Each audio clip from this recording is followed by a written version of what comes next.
এটিও আমি আপনার সাথে একমত নই। কারণটি হচ্ছে আপনি খেয়াল করেন মেধা বলতে আপনি কি বুঝছেন? আমি যেটা বুঝি, আমি একটা ছোট্ট দৃষ্টান্ত দিয়ে বলি। আইনস্টাইন তো সব কথা ভুলে যেতেন।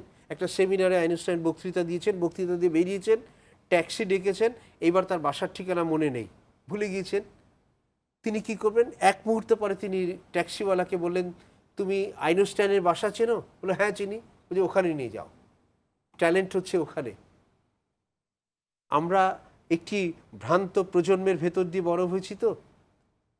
মেধার মূল্যায়ন হচ্ছে না, এটা ভুল কথা।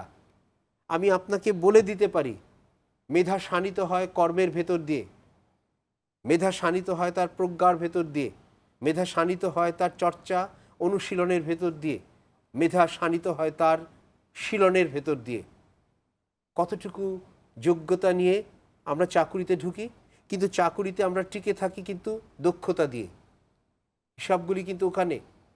আমি মুক্তিযুদ্ধ কোটা 30% থাকবে কি থাকবে না এ নিয়ে আমারও খানিকটা সংশয় আছে, আমি অস্বীকার করছি না।